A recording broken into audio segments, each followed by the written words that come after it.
본문을 보면 4가지 정도 권면을 하고 있습니다. 권면이라는 뜻이 무엇입니까? 상대를 인격적으로 대해주고 상대를 배려하는 마음을 갖고 그리고는 고요히 내 생각과 내 말이 아니라 주님의 말씀에 의해서 상대에게 유익이 되는 조언을 해주는 힘이 되는 귀한 말을 전해주는 시간이 권면입니다. 여러분, 그래서 우리 신앙인들은 권면을 많이 할수록 좋습니다. 이 권면은 사람을 살립니다. 여러분, 그러나 책망과 채찍질은 사람을 죽이거나 다치게 합니다. 그래서 우리가 복음 안에서 정말 믿음을 가진 사람은 권면을 잘합니다. 상대를 위해서 상대를 배려하는 마음으로 상대를 아끼는 마음을 중심으로 해서 정말 저에게 필요한 것이 무엇인지를 주님의 말씀에 의해서 전하는 것. 여러분, 세상에 학문이 있고 여러 가지 논제와 논문과 사상이 있지만 이런 세상 지식이 어떤 때는 약간의 도움은 됩니다. 그러나 전인격적으로 사람을 변화시키지 못합니다.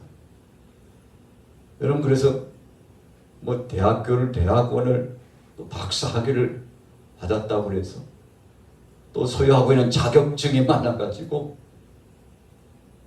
이런 자격증 저런 자격증 아주 능란하게 자격증이 많다고 해서 여러분 그 사람의 인격의 격이 높아지는 것은 아닙니다. 물질이 많다고 해서 역시 마찬가지입니다. 물질로도 지식으로도 세상의 명예나 권세로도 세상의 어떤 지식과 사상도 전인격적으로 사람을 변화시키지는 못합니다. 약간의 도움은 주죠. 그래서 그 사람이 좀 마음도 정돈이 되고 좀 질서도 잡히고 그리고 체계도 세워지고 그래서 어떤 상식도 있어지고 그럴 수는 있지만 그러나 세상의 것이 사람을 변화시키지는 못합니다. 여러분, 만약에 지식이 사람을 변화시킨다면요, 대학교 나온 사람, 대학원 또 박사학위를 받은 사람은 인격자 중에 다 인격자죠. 야, 법 없이도 살겠는데 아니면 보나마나야 보증수표라니까 믿어버리는 거지. 그 사람 알잖아. 왜? 박사학위 받았잖아.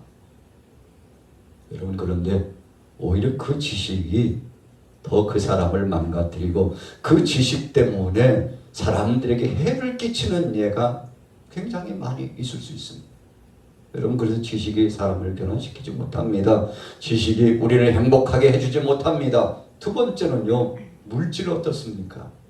우리가 좀 물질이 궁금할 때는 좀 내가 목표하는 이 목표만 달성되면 이것이 우리 가정의 행복이고 내 삶을 윤택하게 해주고 이것 때문에 적극적으로 내가 좀 살아갈 수 있고 나도 좀 받기만 하지 말고 주는 자의 삶을 살 수도 있고 이런저런. 여러분, 우리 자신들이 마치 스케치를 하고 그림을 수채화에 그려놓는 것처럼 이 모양 저 모양 꿈을 갖고 그림을 그려보죠. 여러분, 그런데 막상 돈이 주어져 보세요. 정말 그런가요? 여러분, 그렇지 않아요. 오히려 물질이 많아지면 많아질수록 사람의 마음이 더 강팍해질 가능성이 많아요. 그것 가지고 사람들을 압박할 가능성이 많아요. 여러분, 그것 때문에 이 물욕 때문에 사람이 망가지는 사람이 세상에 왜 이렇게 많은지. 여러분, 그래서 우리가 어떤 때는 그런 목표를 두고 지식의 목표, 물질의 목표, 심지어는 건강의 목표를 두고 또 문화적인 혜택을 받고 나도 좀 그래봤으면 좋겠다. 비행기 한번 타고 세계 일주를 하고 유럽을 다녀오고 아프리카권, 아메리카권 가보지 못한 것이 없을 만큼 그래서 여행을 많이 해가지고 상식도 쌓아놓고 경험도 있고 그래야 이 세상은 살아가는 세상이라니까 견문을 넓히고 싶다. 여러분, 그런데 그런 것이 우리를 변화시키지 못하고 행복을 주지 못한다는 사실 여러분 얼마 가지 않아서 뼈저리게 느끼게 되지 않습니까? 그렇다면 우리의 삶을 변화시켜주고 진정한 행복을 갖게 해주는 것이 무엇입니까? 오늘 본문 말씀 속에 나타나고 있는데, 여러분, 하나님 말씀 주님 안에 거하게 될 때 우리 안에 행복감이 있는 것을 믿으시기 바랍니다.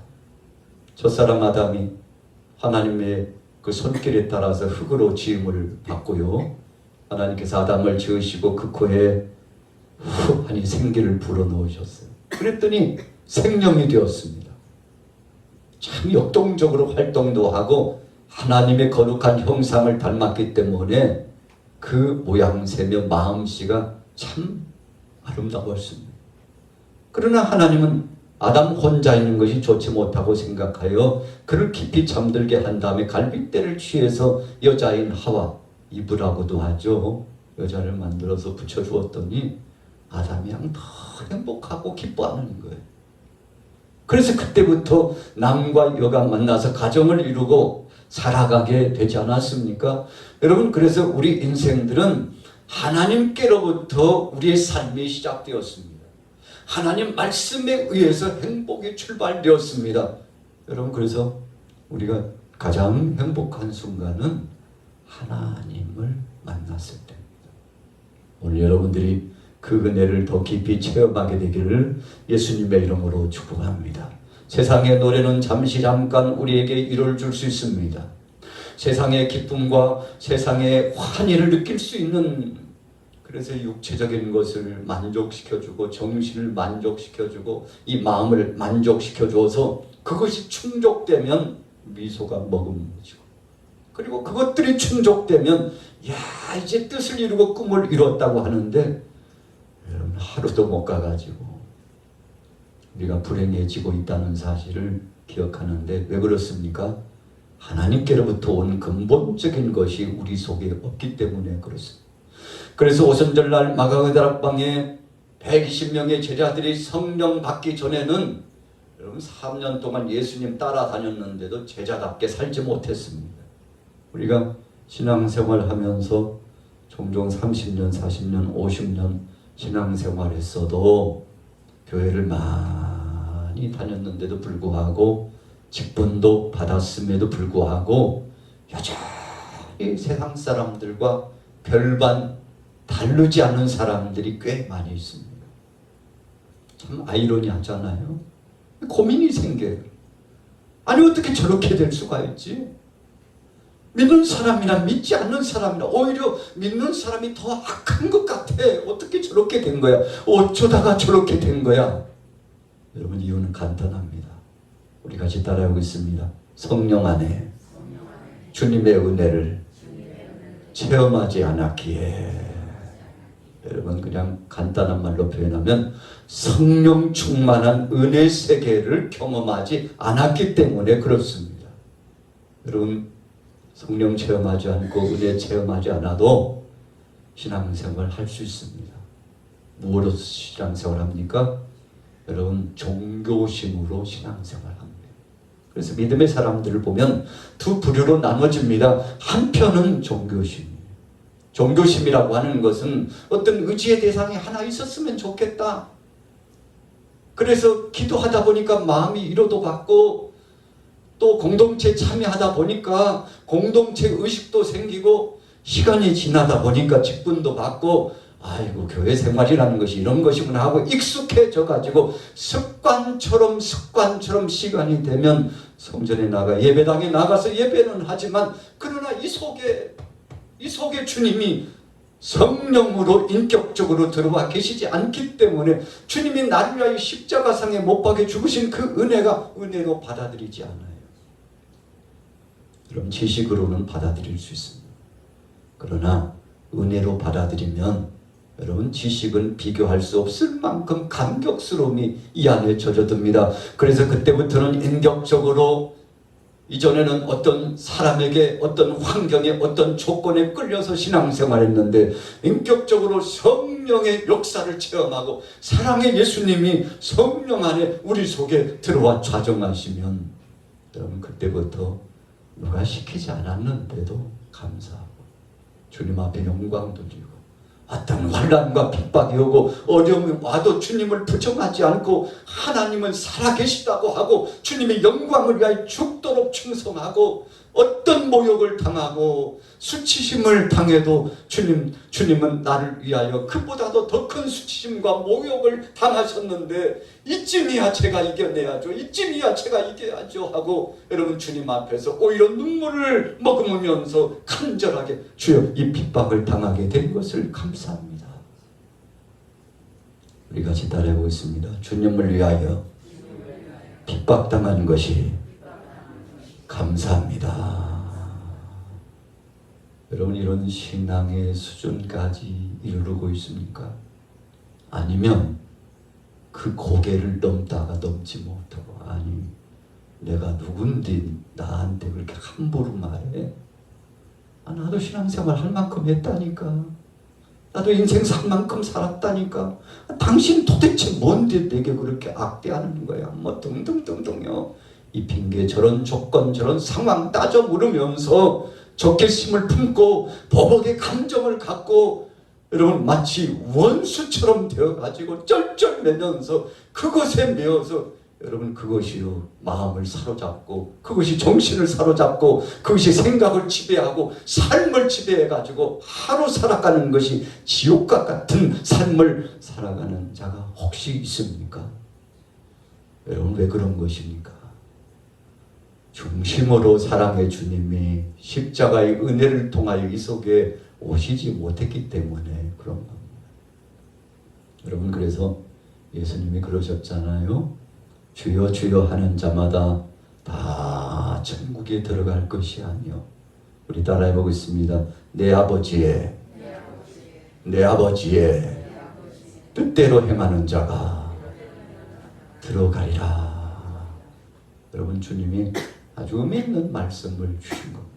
12 제자에게 드러내놓고 주님 말씀하신 거예요. 너희가 나와 3년 동안 따라다녔지만 그러나 주를 위하여 십자가를 지고 자기 부인하지 않고 온전한 믿음을 갖지 않았으면 거기서 너희들은 머물고 끝나는 것이다. 그런 뜻이죠. 여러분, 바리새인과 사두개인들이 몰려왔어요. 얼마나 호화롭고 아름다운 옷을 입고 왔는지 몰라요. 그래서 예배당에 가가지고 헌금교회 헌물을 드리면서 한 여인이 정말 작은 돈 2렙돈을 가지고 성전 모퉁이에서 주님 부족합니다요, 부끄럽습니다요, 주님이 그 많은 것을 저에게 은혜를 주셨지만 그러나 작은 것 드립니다요. 주님 앞에 겸손히 드리는 그 여인을 힐난하고 조롱하듯이 바라보면서 오히려 자신은 의인이고 저런 여인 따위는 죄인이라고 취급을 하고 여러분 그렇게 폄하시켰던 바리새인들, 사두개인들, 예수님께서 그 표정과 그런 과정과 그 모든 모습을 보시면서 뭐라고 말씀하셨나요? 저기 봐라, 저 여인이 가장 많이 하나님 앞에 영광 돌려 올려드린 것이니라 그랬어요. 왜 그랬습니까? 그 후에 예수님께서 정말 중요한 말씀을 주셨어요. 우리 같이 따라해 보겠습니다. 저 여인은 생활비 전부를 주님 앞에 올렸느니라. 여러분, 그러나 2렙돈이었지만 참 작은 것이었지만 푼돈 같은 것이었지만 가치 없는 것처럼 보였지만 예수님께서는 그 마음의 중심을 보시면서 최선을 다하고 있는 그 여인의 그 삶을 복을 주시고 그의 믿음을 복을 주시고 예수님께서 축복해 주셨는데 여러분, 하나님은 중심을 보는 겁니다.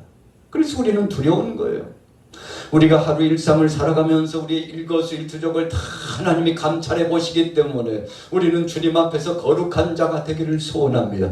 예수님이 나를 위하여 십자가상에 못 박혀 죽으신 그 은혜가 얼마나 감사한지 주님 앞에 영광 돌리면서 주여, 저는 당연히 할 일을 했을 뿐입니다. 신앙의 큰 인물이었던 바울이 선교 사역을 잘 감당하고 충성했는데 이런 맡은 자들에게 구할 것은 충성밖에 없다고 고백했죠. 그리고 나는 주님 앞에서 할 일을 한 것뿐입니다. 이 종이 주님이 힘 주셔서 했고 주님이 물질 주셔서 봉사했고 주님이 건강 주셔서 수고한 것뿐이요, 모든 것이 하나님께로부터 내려져서 주님 주신 것 가지고 한 거요. 주여, 제 공로는 아닙니다. 주님, 나 같은 죄인도 용서받을 수 있나요? 여러분, 이런 고백을 하게 되었던 거죠. 자, 오늘 데살로니가전서 3장 2절로 한번 넘어가 볼게요. 자, 배짱 한번 찾아볼까요? 데살로니가전서 3장 2절.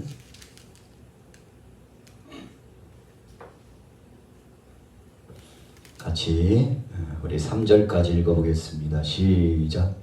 우리 형제 곧 그리스도의 복음을 전하는 하나님의 일꾼인 디모데를 보내노니 이는 너희를 굳건하게 하고 너희 믿음에 대하여 위로함으로 아무도 이 여러 환난 중에 흔들리지 않게 하려 함이라.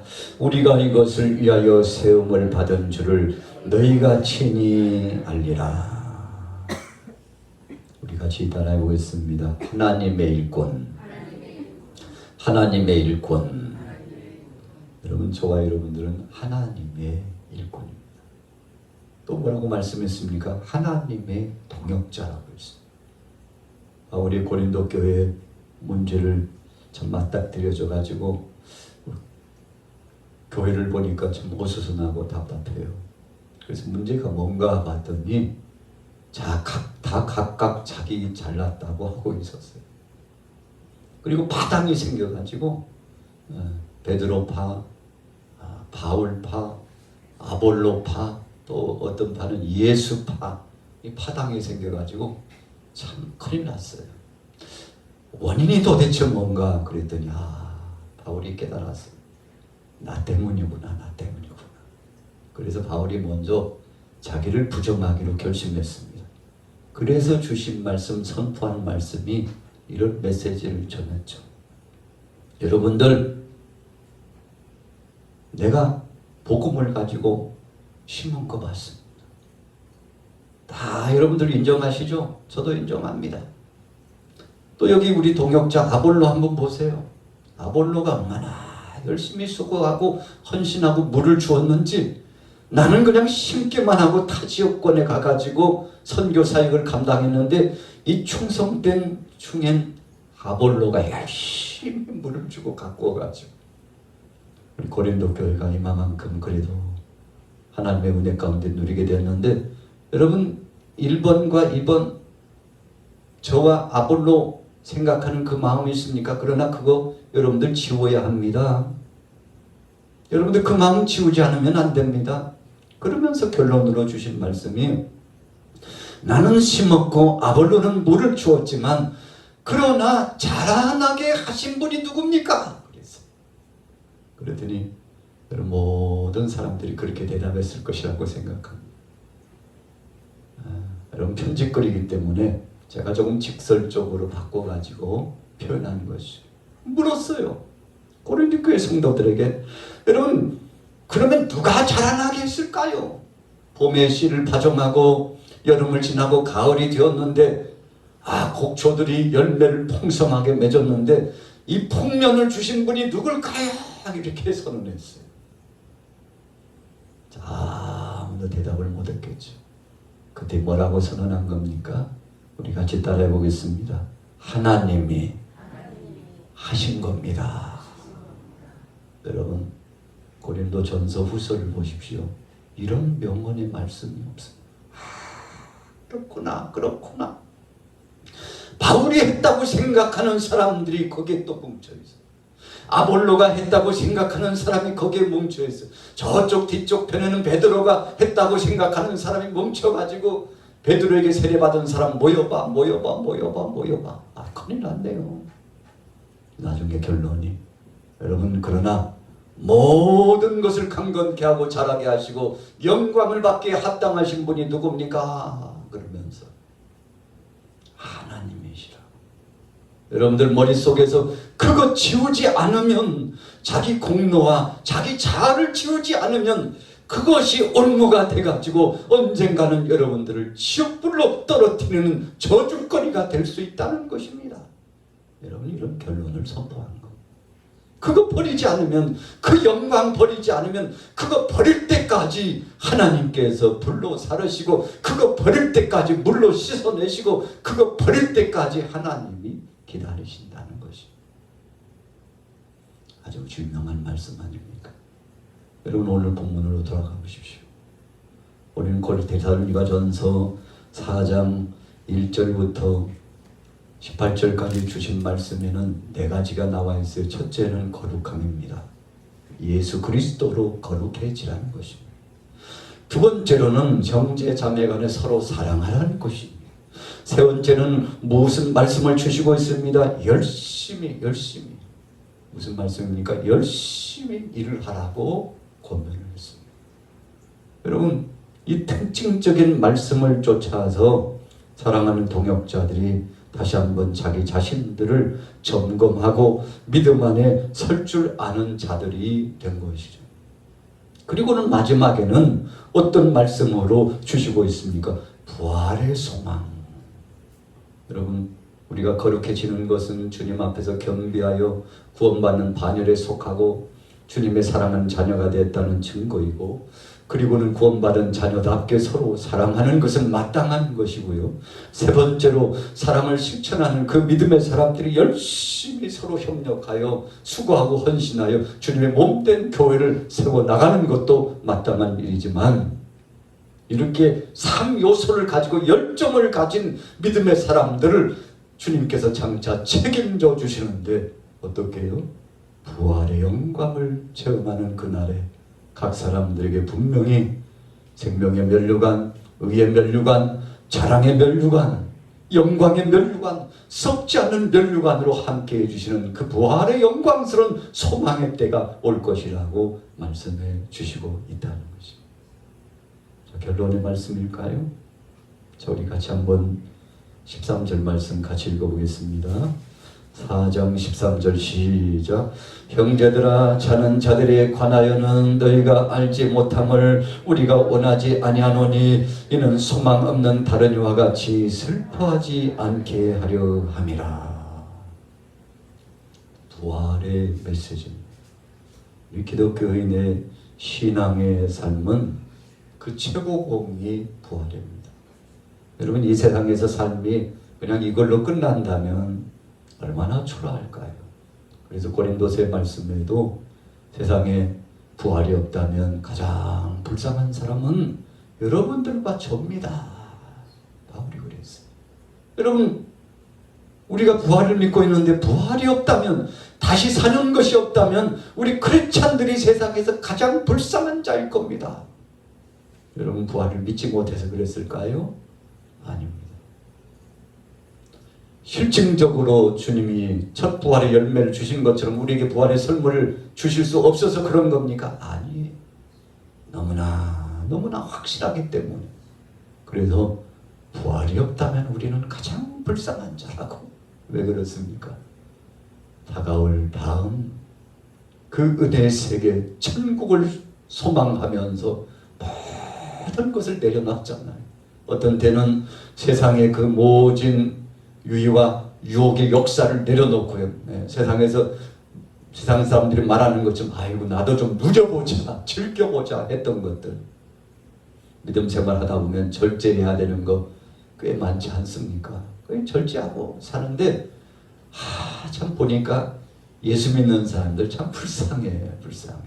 먹는 것도 절제하고 입는 것도 절제하고 뭐 가고 싶은 거 못 가고 뭐 등등등등 뭐 이렇게 절제하는 것이 많은지 이런 바울이 다 알고 있었어요. 심지어 바울은 선교하다 보니까 결혼의 시기를 놓쳤죠.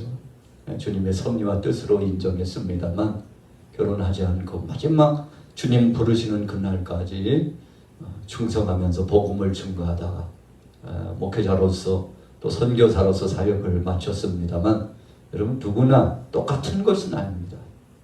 그러나 어떤 사람에게는 하나님이 그런 그릇에 분깃을 주셨어요.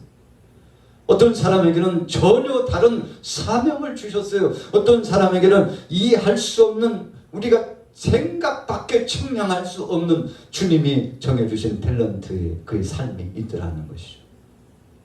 바울은 좀 특이한 사역을 제명한 사람 아닙니까? 왜 그렇게 했을까요? 곧 주님이 오실 것만 같아서. 주님이 곧 오셔서 천국에 들어가는 것이 그에게는 소원이었습니다. 그래서 이 세상에서 정말 세상 것에 시간 팔려가지고 그렇게 살 여력이 아니라고 생각했어요. 여러분, 그래서 초능을 아끼면서 복음 전거예요. 전도자로서의 삶을 마무리해 줬는데 이것이 가장 귀하고 복되다고 생각해서 그렇게 되었지 않습니까? 오늘 예수 안에서 권면했습니다. 여러분들이요, 거룩함을 쫓아가십시오. 세상에서 신앙의 순결을 지키며 믿음으로 살아가십시오. 여러분, 우리가 옷을 빨아입지 않으면 냄새가 나잖아요. 뭐 2번, 3번은 할 수 있어요. 5번, 6번 넘어가면 자기가 생각해도 너무 많았죠. 머리 감지 않고요. 몸도 씻지 않고 한번 살아보세요. 어떻게 되나요? 여러분, 씻는다는 의미는 주님 앞에 회개하고 자백하며 죄 용서를 늘 받는다는 것이죠. 그래서 오늘도 예배당에 와서 저나 여러분들이나 처음 머리 숙여 기도하는 제목이 뭡니까? 주여, 지나간 시간에 생각으로 죄를 범하고 마음으로 죄를 범한 것을 용서해 주옵소서. 그렇게 하고 나면 어떻던가요? 여러분, 시원함이 느껴지죠. 마치 깨끗하게 옷을 세척한 것과 같은 그런 영적인 기분과 은혜가 주어지지 않습니까? 그래서 거룩이에요. 여러분, 거룩이라고 하는 것은 내가 주님 앞에서 지은 모든 죄를 회개하고 자백하면서 새로운 심령으로 다시는 죄를 짓지 않고 살겠다는 결단으로 나아가면, 여러분, 새 옷을 단정하게 입는 것처럼 샤워를 하고 물 깨끗이 하고 잠자리에 누우면 상쾌한 것처럼, 주여, 이제 새로 출발입니다. 약한 저를 도와주옵소서. 이런 기분이라는 것입니다. 이런 은혜라는 것입니다. 주님이 불쌍히 여겨주심입니다. 2번째는 사랑이라고 그랬는데 예수님의 십자가의 사랑입니다. 여러분, 예수님의 십자가의 그 사랑으로 사랑하지 않으면 다 거짓이요 가짜라는 것입니다. 위선이라는 것입니다. 그 사랑만이 우리가 강조점을 줄 수 있는 진정한 사랑이요 변치 않는 사랑이라는 것입니다. 3번째는 무엇입니까? 주님이 언제 우리를 부르실지 모르기 때문에 우리는 열심히 일을 하는 겁니다. 그래서 우리 대한민국이 이만큼 흥왕하게 되고 발전하는 것은요, 기독교, 이 복음이 우리 대한민국에 들어와서 그렇다는 거죠. 그리고 역사가들이 인정하는 바입니다. 이야, 정말 대한민국이 세계에서 꼴찌로 일제강점기와 유교 동란을 겪었으니까 끝났습니다. 이 나라는요, 소망이 없었습니다. 그런데 복음을 가지고서 새벽종을 울리고 교회 나가서 기도하고 근면하고 열정적으로 일을 하고 땀을 흘려서 속임없이 정말 정직하게 수고하고 일을 했더니, 여러분, 우리 대한민국을 이만큼 살리고 회복시켜줬는데, 그래서 우리 믿음의 사람들은요, 부지런합니다. 하나님은 게으른 것을 기뻐하지 않습니다. 부지런히 일하는 것을 기뻐하십니다. 마지막으로는 주님의 심판이 있다는 사실, 언젠가는 이 세상의 삶이 끝나고 주님 앞에 가야 된다는 사실, 천국과 지옥이 있다는 사실을 알고 선악간에 분명한 심판이 있다는 사실을 알고, 여러분, 우리 자신들을 늘 점검하면서, 저도 마찬가지고 여러분들도 마찬가지잖아요. 흠과 티가 많습니다. 돌아서면 추한 모습들이 보여져요. 누구 하나 의인 없습니다. 장담할 수 없어요. 그러나 주님 그럼에도 불구하고 덜 죄짓고 살려고 주님 앞에 몸부림치면서 낳은 이 종을, 이 아들을, 이 딸을 주님 불쌍히 여기시옵소서. 여러분, 신앙인의 모습은 그런 겁니다. 세상 사람들과 큰 차이 없습니다. 어찌 보면요, 동전의 앞뒷면 차이예요. 벽지 한 장 차이예요. 오늘 여러분들이요, 여러분들 마음속에 거룩함이 있어지고 사랑의 실천적인 역사가 있으며 수고하고 열정으로 봉사하고 헌신하실 뿐만 아니라 장차 주님이 오셔서 큰 상으로 갚아주신대. 예수님이 그러셨잖아요. 냉수 한 그릇을 그냥 공개해도 그 상을 잃지 않겠다. 여러분, 그러니 하나님이 우리를 향하여 주신 여러 가지 상이 있죠. 하늘의 상을 보는 겁니다. 그래서 이 땅의 것을 때로는 포기하고, 어떤 사람에게 천을 주었지만 그거 다 내려놓고, 만을 주었지만 그거 다 잊어버리고, 주님이 대신 갚아 주실 것을 알고 다 용서하고 사랑하고 덮어버리고 붙잡아 주고, 여러분 이렇게 나가는 거 아니겠습니까? 오늘 저녁에 금요 성령 예배에 나오신 여러분들, 이제 찬송하고 기도하실 텐데 이 말씀 붙잡고 승리하기를 예수님의 이름으로 축복합니다.